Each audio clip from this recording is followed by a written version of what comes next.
Amados, o texto que eu quero compartilhar com os amados irmãos hoje é sobre a necessidade da palavra de Deus em nossos tempos atuais.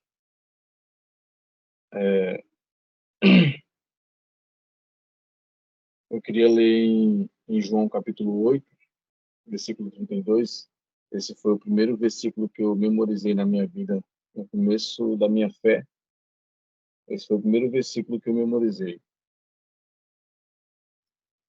A grande maioria fala de João 3,16, né, que é o mais popularizado, mas esse foi o meu primeiro versículo que eu memorizei quando eu aceitei a Cristo.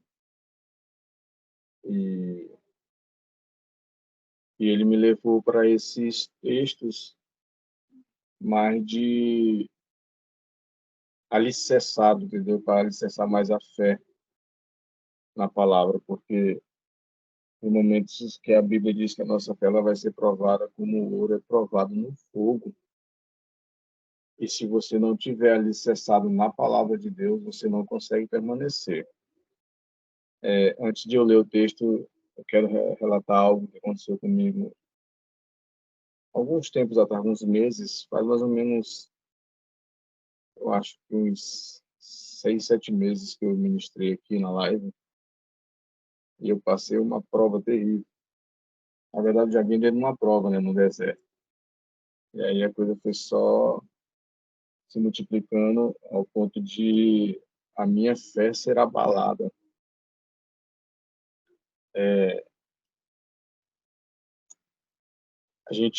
Por a gente ser pastor, às vezes algumas pessoas acham que a gente somos um anjo ou um super-homem que nunca vai sofrer ataques e nunca vai ficar um momento de abalados.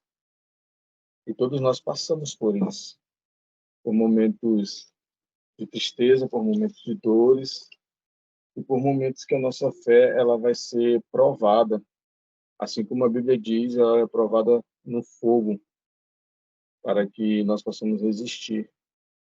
E quando eu vejo assim, eu venho à memória o profeta Elias quando ele foi provado ao ponto de ele se refugiar num princípio de depressão. Ele estava ali ao ponto de ele confundir a visitação de Deus, achando que Deus vinha no fogo, achando que Deus vinha no aquele vendaval, e quando Deus veio a ele, veio numa voz suave e veio para trazer uma mensagem para ele, para levar ele para outra missão.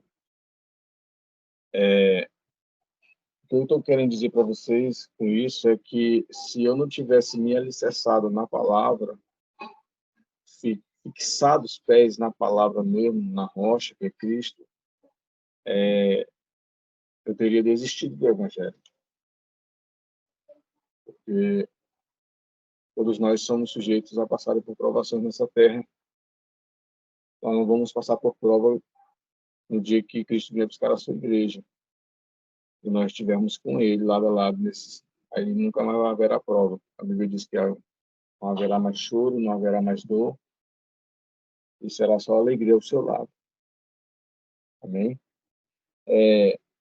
João capítulo 8, versículo 32 diz assim: e conhecereis a verdade vos libertará. E o versículo 36 diz: se, pois, o Filho vos libertar, verdadeiramente sereis livres. Amado, só há uma libertação em Cristo, não há libertação em outra pessoa ou em qualquer religião. A libertação ela só vem em Cristo. E nós, através de conhecimento da palavra de Deus, observe que diz: se vós conhecereis a verdade vos libertará. É lamentável hoje, a atualidade, a banalização da palavra, ela está sendo banalizada e está sendo meia deixada de lado. Os princípios que Deus estabeleceu na sua palavra para nós vivermos nessa terra. Quando Jesus fala que conhecereis a verdade e a verdade vos libertará, ele está falando dele próprio, que ele é a verdade. Quando nós vamos para João, capítulo 1, ele diz que ele era o verbo estava com Deus e o verbo era a palavra. Jesus estava se tratando dele ali, de ele ser a palavra, e todas as coisas foram feitas por ele. Então, Jesus é o centro. Os nossos cultos, as nossas regras de fé, ela tem que ser cristocêntrica. Ela tem que ser uma fé em Cristo para que nós não venhamos ser abalados. A gente, popularizadamente, a gente usa muito dizendo posso todas as coisas naquele que me fortalece. Mas se nós vermos o contexto, não é um contexto muito agradável que Paulo estava dizendo aqui. Paulo estava passando por coisas terríveis, tremendas ali. Ali a fé dele estava sendo provada. Por isso que ele estava falando que todas as coisas poderiam vir sobre ele poderia passar por qualquer coisa, mas ele podia passar por tudo aquilo. Por quê? Porque Jesus estava com ele. Posso todas as coisas naquele que me fortalece. Ou seja, eu posso fraquejar, eu posso ficar fraco, mas ele vai me dar força para me superar e suportar essas dificuldades, essas necessidades, essas circunstâncias que estão acontecendo em minha vida por eu não negar a minha fé em Cristo. E fora outros e outros que citamos, né? Quem pode lutar contra o ungido do Senhor, e a gente fica nesses chagões que é fora de contexto. Se nós formos olhar os contextos, as pessoas estão passando por situações de perseguição. E nós usamos, às vezes, por coisas tão simples, enquanto a palavra vai ficando meia de lado. O, a maneira que Cristo fala, relata em conhecereis a verdade e a verdade vos libertará, e no versículo de número 36 ele fala, se o Filho vos libertar verdadeiramente, serei livres. Está dizendo que só há libertação nele, na palavra dele. E ele só vai... Amados, a gente só conhece Cristo. A gente só conhece Cristo. Não é de ouvir falar, é de ler a Bíblia, é de ler a palavra, é de ler as Escrituras. Porque Jó disse assim, ó, eu conhecia de ouvir falar, hoje eu te conheço. O Jó teve uma experiência com Deus, foi no momento da prova, foi no momento da pior fase da vida dele. Amigos abandonaram, amigos criticaram, amigos se levantaram contra ele. Você consegue ver algum familiar de Jó no momento dele da prova? Não consegue. Mas quando Jó volta a restituir tudo que ele tem, aparecem os familiares dele. Ou seja, vai ter momento que a família não vai estar do teu lado, vai ter momento que não vai ter ninguém do teu lado, é tu, deserto e Deus. E neste momento que tiver tu e o deserto e Deus, aí a tua fé tem que ser inabalável. A tua fé tem que estar firmada. E onde que ela é firmada? A não ser na palavra. Nós somos pautados pela palavra de Deus. A gente ouve falar de Deus, mas só se adquire o conhecimento dele através das Escrituras. É como a oração. Deus fala conosco de várias formas, de várias maneiras. Ele tem suas maneiras e estratégia para falar conosco. Mas nós só falamos com Deus de uma forma.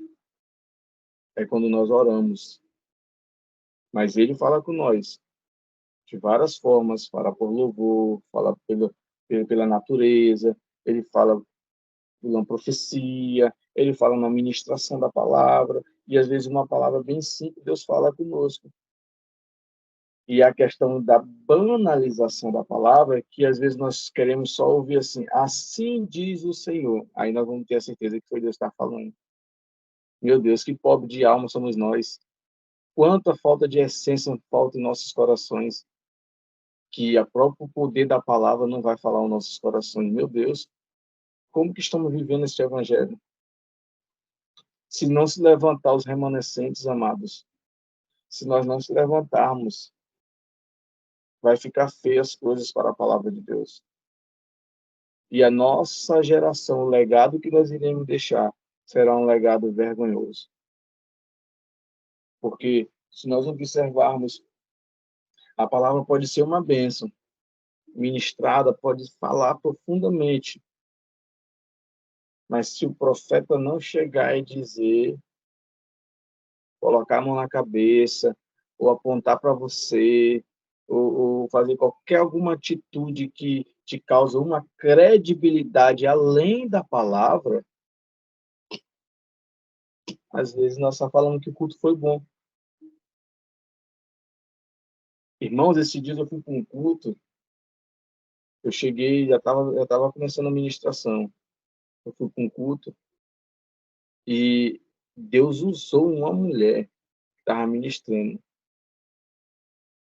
A minha esposa estava trabalhando, quando foi no outro dia, minha esposa perguntou como foi o culto. Eu falei assim, Paulo, nunca apanhei tanto na minha vida, e nunca Deus falou tanto comigo como nesse culto. Eu cheguei aqui em casa impactado. E foi só palavra, irmãos. Ela não chegou a falar para mim, assim diz o Senhor.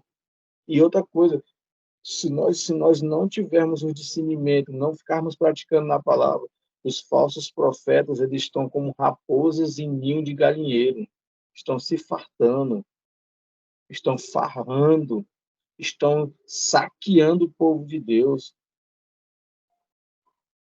enquanto os verdadeiros, eles estão sendo menosprezados, desprezados por falar a verdade, por falar a escritura, por confrontar pecado, por confrontar caráter defasado no meio do povo cristão.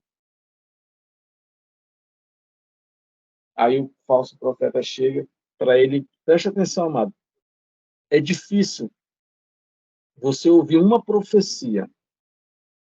Eu quero só que vocês concordem comigo e dêem um sinal. É difícil você ouvir uma profecia que ela não se inicie com línguas estranhas. Toda vez que o profeta vem, ele vem com línguas estranhas primeiro. Ou a profetisa, ela vem com línguas estranhas primeiro. Na grande massa, irmãos, ele vem assim. Sabe o que é isso? É porque eles percebem que quando vem com línguas estranhas, aí a maioria diz que, rapaz, é mistério. O negócio é mistério, olha, vem em línguas. Aí fica fácil de pegar. Aí fica fácil de nos pegar, amados. E a Bíblia diz buscar o discernimento, buscar os dons, buscar a multiplicação de língua. O dom maior que tem na Bíblia é o dom de profecia, segundo está em 1 Coríntios 12. Entendeu? Mas Paulo nunca se gloriou por esse dom, ao ponto de ele dizer assim, ó, ei, eu falo mais língua do que vós, mas o que me importa é eu falar no culto, na igreja, 10 palavras, ou 5 palavras, se não para a memória, no meu linguajar normal, do que 10.000 palavras em línguas estranhas. Paulo, ele não estava anulando e cancelando as línguas estranhas ali. Simplesmente ele estava quebrando aquela valorização do povo sobre línguas estranhas. Línguas estranhas é um dom. E ele ainda fala, orai para que seja multiplicado esse dom em vós. Mas o dom maior dentro da igreja é o dom de profecia. Para que o dom de profecia? Para edificar, para consolar e para exortar. Os 3 pilares da profecia. E aí a gente vive na verdade, com esse câncer que está se alastrando. E essas pessoas, elas são os abutres da fé. Elas procuram sugar, descaracterizar a igreja, descaracterizar a palavra. E, às vezes, a grande massa, por falta do discernimento, que é um dos pontos que é colocado pelos dons também para buscar o discernimento, nós não estamos tendo. E eles aproveitam. Eles aproveitam. E outra, que Deus vai pesar a mão deles, Irmãos, deixa que a parte de Deus ele faz, nós temos que fazer a nossa. Porque eles não têm mais temor de Deus, eles já perderam. Provérbios capítulo 1, versículo 7, diz que o princípio da sabedoria é o temor a Deus. Então, essas pessoas elas vão sendo os abutres do evangelho. E se nós não ensinarmos os nossos filhos, não ensinarmos a nossa descendência, eles vão ser presinha fáceis. Vão ser igual aqueles coelhinhos, que quando o gavião desce no voo, ele pega ele bem facinho, se ele não tiver uma toca perto, se não tiver onde se esconder. Pois nós temos que ensinar os nossos filhos a estar escondidos em Cristo. A Bíblia diz que nós estamos escondidos em Cristo. E aí, quando nós vamos para Oséias, Oséias capítulo 4, eu quero ler para os irmãos aqui.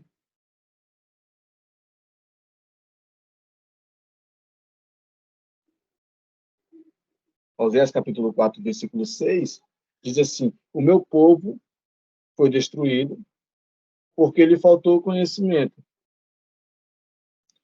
Agora observe a parte B desse versículo, diz assim: porque tu rejeitaste o conhecimento. Sabe o que está dizendo aqui?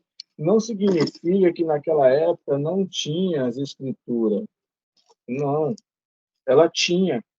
O povo que estava rejeitando não queria. Queria só de ouvir falar, ouvir os outros pregar, ouvir os outros querer ensinar, e eu nunca pegar e esfolhear a Bíblia, como Paulo disse para os irmãos de Bereia, que está lá em Atos. Paulo chegou a um ponto de se admirar com aquele povo, de escrever sobre eles, dizendo os irmãos bereanos, quando eu ministrava, quando eu pregava, quando eles chegavam na sua casa, eles iam ler para ver o que eu estava falando era verdade. E pensa que Paulo ficou estressado com eles? Não.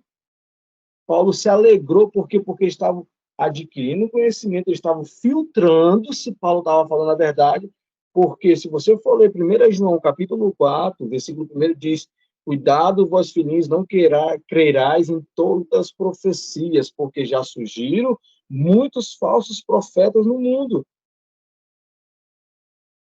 E eles estavam ali, atenados. E o cara falou, chegar em casa eu vou notar, chegar em casa eu vou pesquisar, ver se esse cara falou a verdade mesmo. Nós não podemos engolir qualquer coisa, amados. Nós somos povo celestial, nós temos que engolir maná, temos que engolir o pão que desce do céu, o pão vivo que é Jesus. Nós não podemos engolir qualquer coisa. Não é ser o crente chato, não é ser o cristão chato, mas sim ter uma estrutura cristã, ter uma base formada cristã.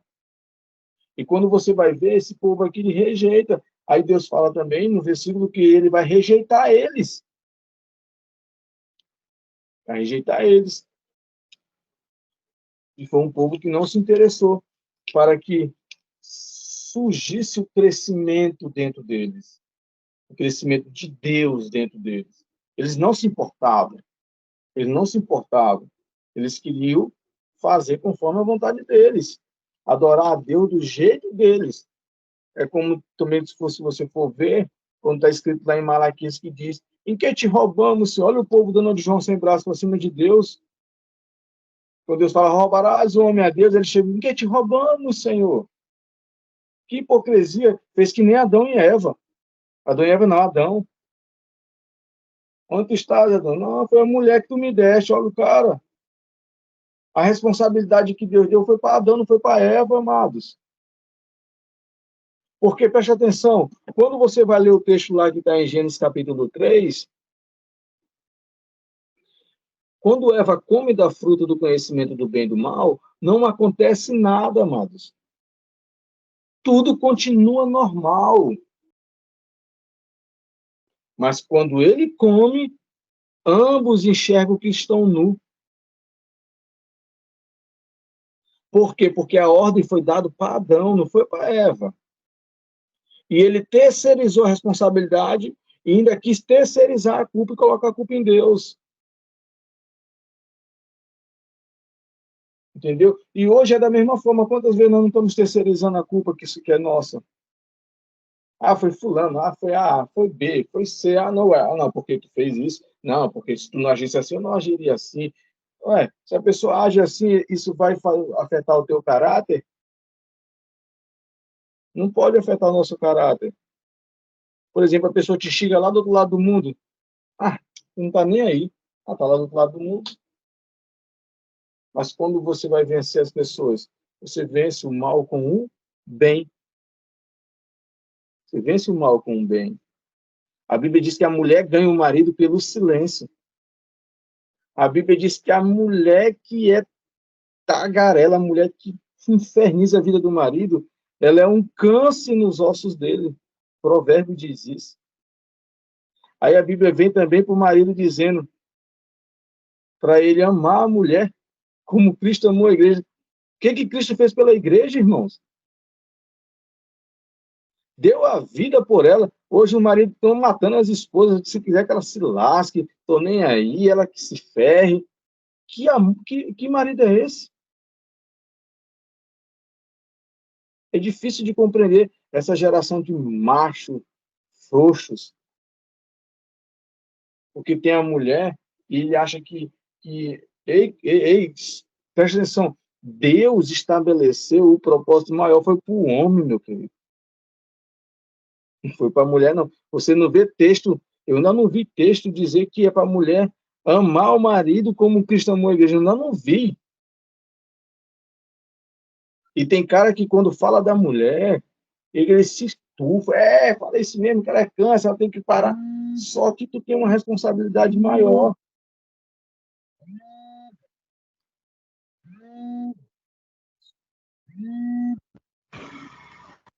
Só um minutinho aqui, amados. A minha esposa está me ligando aqui. Eu só pedi para minha filha ligar para ela.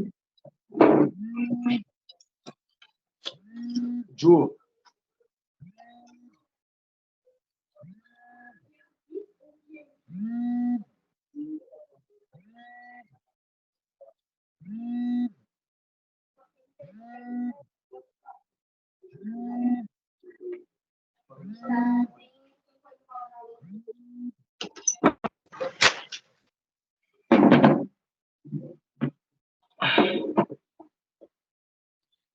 então, amados, a gente temos que combater essas pessoas que estão querendo surgir, não, que já surgiram no meio da igreja. E essas pessoas, elas estão formando discípulos. E esses discípulos, eles são fiéis ao pé da letra dessas pessoas. E se nós não for com jeitinho, com calma, com amor, procurando ouvir, procurando falar, eles vão se proliferar no meio da igreja. E vai ficando banalizado a igreja de Cristo. Vai ficando banalizado. Ó, quando você vai...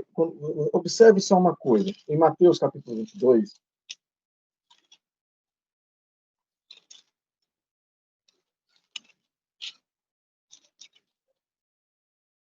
22, versículo 19.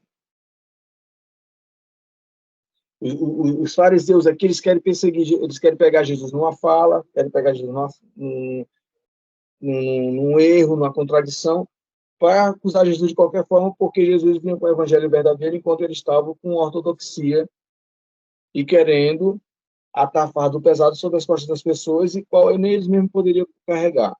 Onde também cita em Mateus 23. Ó, Jesus diz assim, em Mateus 22, versículo 29, ele diz assim, Jesus, porém, respondendo, ele diz, errais, não conhecendo as Escrituras e nem o poder de Deus. Sabe o que eu entendo nesse versículo aqui, amados? Principalmente na parte B, tu só vai conhecer o poder de Deus através das Escrituras. Não é eu que estou falando, é Cristo que falou. Errais por não conhecer as Escrituras e nem o poder de Deus. E a própria Bíblia diz que a palavra de Deus ela é poder. A palavra de Deus ela é broquel, ou seja, ela é um escudo. A palavra de Deus ela edifica. A palavra de Deus ela consola, ela exorta, ela te orienta, ela é um manual, ela é o GPS. A palavra de Deus, ela vai te dar um norte. A palavra de Deus, ela é o instrumento de passaporte para você conhecer o céu, para você conhecer as coisas misteriosas do Espírito, porque somente Deus que vai revelar através do Espírito Santo. E nós somos, oh, amados, nós somos mais privilegiados do que os profetas. Porque na era dos profetas, o Espírito Santo vinha sobre eles em tempos e tempos. Mas Jesus quis fazer uma graça muito melhor com nós. Jesus disse: eu irei ao meu Pai, e quando eu irá, e quando eu for, eu enviarei o Consolador. E ele, tipo, Jesus estava dizendo assim, e ele não vai vir sobre vocês, ele vai morar dentro de vocês. Entende? Ou seja, nós somos mais privilegiados do que os profetas. E que nós possamos valorizar esse privilégio e procurar a manusear os dons, procurar a intimidade, procurar ter essência com ele, ficar atento à voz do Espírito. Porque, amados, se nós não cuidarmos, pelo menos na nossa geração, vai ser vergonhoso para nós. Vai ser vergonhoso para nós. E esse pessoal, eles estão querendo pegar Jesus. Aí, quando ele pula para o capítulo 23 de Mateus, o que acontece no capítulo 23? Ele começa ali a querer pegar Jesus, começa a falar, fala uma coisa, fala outra, aí começa a querer debater com Jesus. Aí Jesus chega ao ponto de falar para eles, lá no versículo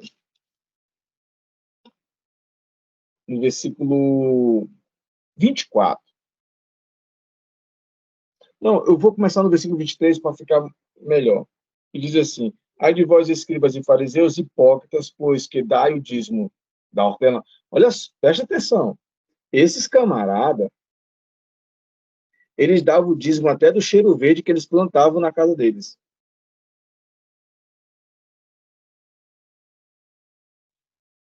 Dá o dízimo da hortelã, do endro, que é o cheiro verde, e do cominho, e desprezai o mais importante da lei, o juízo, a misericórdia e a fé. Deveis, porém, fazer estas coisas, ou seja, Jesus não está cancelando o dízimo, ele está incentivando a dizimar, que tem pessoas que dizem que Jesus nunca falou em dízimo, Jesus está falando em dízimo aqui, e pior, Jesus ainda está incentivando a dizimar. Deveis fazer essas coisas, observe o texto, deveis fazer essas coisas, e não omitir aquelas. Qual é as coisas que tem que fazer? A fé, o juízo, a misericórdia e a fé, e não omitir o dízimo. Aí ele entra no versículo 24, dizendo: condutores cegos coai um mosquito e engole um camelo. Irmãos, tem lógica isso? Quando eu li esse versículo, eu fiquei, mas como é que pode? Aí eu continuei a ler o texto. Sabe o que Jesus estava dizendo? É o que acontece hoje em nossas igrejas. Ainda mais se o cara tiver isso aqui, ó, for bem financeiramente, ele pode adulterar, ele pode roubar, ele pode dar em cima das irmãs, e tá do lado do pastor lá em cima no altar. Enquanto uma irmã, que o dízimozinho dela é pouco, então ela não coisa, se ela cortar as pontas do cabelo que está parecendo um arame farpado, ele quer disciplinar ela. Me diz, irmão, se isso faz lógica. Jesus combateu esses caras.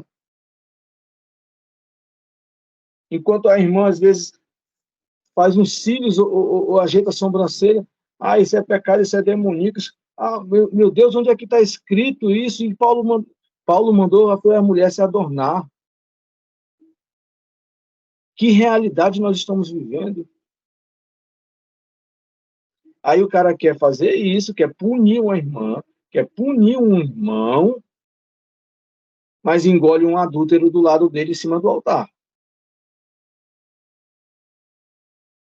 que é o que o texto está dizendo. Vocês coam um mosquito e engolem um camelo, ou seja, vocês estão se preocupando com coisas simples e pequenas, enquanto coisas grandes vocês estão descendo de goela abaixo. Que hipocrisia são vocês? Ele começa o texto com eles dizendo que eles são cegos, condutores cegos.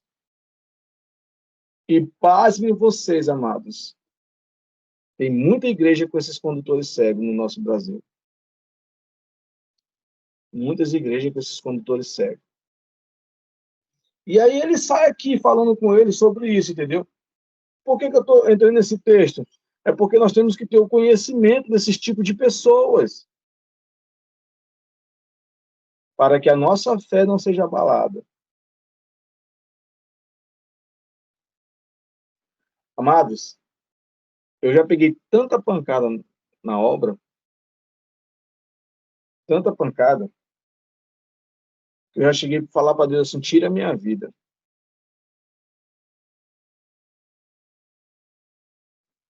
Tem momento que a gente chega a falar coisas com Deus que depois a gente pensa assim, Senhor, tenha misericórdia do que a gente falou. Mas é melhor a gente sermos sinceros com Deus do que viver uma vida de murmuração,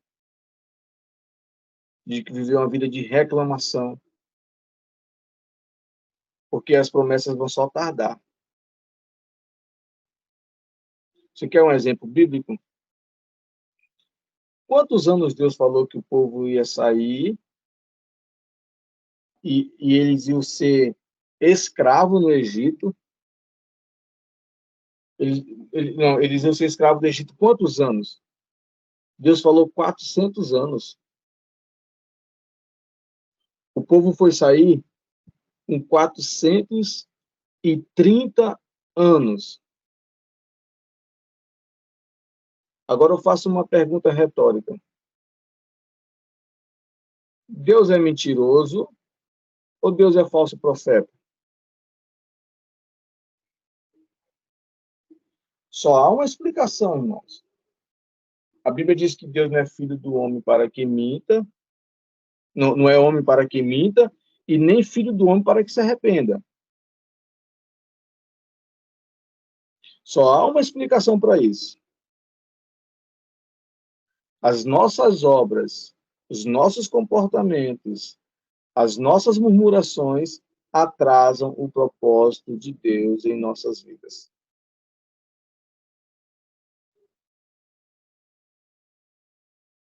Porque se Deus falou que eles iam passar 400 anos e eles saíram com 430, aí quando você vai ler o pano de fundo histórico deles ali, eles pegaram o bezerro, eles aprontaram um monte de coisa, irmãos. Eles idolatraram, entendeu? Eles fizeram um monte de idolatria, coisas abomináveis ao Senhor. Aí eu vejo Deus tardando as promessas para eles. Amém? E que nós venhamos se levantar com sabedoria, graça e unção de Deus, para que essas pessoas elas sejam resgatadas por nós, não enxotadas, que às vezes Deus tem propósito e plano na vida delas, mas precisa de alguém com coragem, sabedoria e muita graça e muita unção para quebrar todas as artimanhas do diabo que está infiltrando dentro das igrejas, dentro do nosso lar, dentro da nossa família. Amados, e nós temos esse poder. Jesus disse assim, eu vos dou o poder. Amado, não é pregador que fala, não é pastor que fala. É a própria Bíblia diz que o próprio Cristo falou, eu vos dou o poder para pisar nas serpentes, para curar os enfermos, leprosos e fazer obras grandiosas e maravilhosas. E ele ainda foi mais além, ele falou assim, e se credes mesmo para as obras maiores do que a minha. Sabe o que é isso aí? É o discipulador se orgulhando do discípulo para que ele seja maior do que ele em seus prodígios. Não é bonito quando a pessoa fala assim, rapaz, Um discípulo, você discipula uma turma e no meio deles sai um pregador bom, a pessoa fala assim, rapaz, que pregador, rapaz. É lá da tua turma, né? Você não se sente orgulhoso, orgulhosa? Rapaz, o teu filho é muito inteligente, tua filha é muito inteligente. Aí você fica, poxa, foi eu que discipulei, foi eu que ensinei, foi eu que eduquei. Não é orgulhoso isso? Da mesma forma Cristo fez com a gente. Eu vos dou um poder e farão obras maiores do que a minha. E Jesus disse que ele veio para desfazer as obras do diabo. E quem foi que ele estabeleceu para desfazer essas obras? Fomos nós.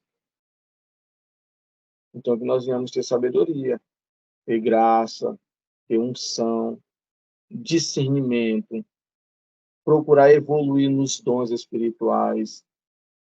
Amado, se eu fosse falar dos dons espirituais aqui, eu ia falar aqui mais ou menos 1 hora sobre os dons, que é tanta coisa que tem nos dons, e tanto também miticismo que colocaram nos dons. O diabo também fala em línguas estranhas, irmãos. O diabo imita, ele usa pessoas, ele também revela, profetiza, faz falsa cura, e tudo para fazer o quê? Para manipular a gente. Por isso que Paulo fala, buscar o discernimento de espírito. O que ele está dizendo? Para saber se é o Espírito Santo ou se é o espírito maligno das trevas. E nós temos que ter esse discernimento de procurar conhecer a verdade. E quando nós vamos lá, para finalizar agora, quando nós vamos lá para João capítulo 14, versículo 6, o que Jesus diz lá? Eu sou o caminho, eu sou a verdade e eu sou a vida. Ninguém vai a ele, a não ser através de mim. É o que Jesus Cristo está falando. Ou seja, ele é o nosso voo sentido ao céu para Deus. Ele é o nosso passaporte. Ao você sair do Brasil para os Estados Unidos, você precisa de um passaporte, senão você entra clandestino. E lá no céu não vai entrar clandestino. E só há um intermediador entre Deus e o homem, é Jesus Cristo, o justo. Não há outro intermediador.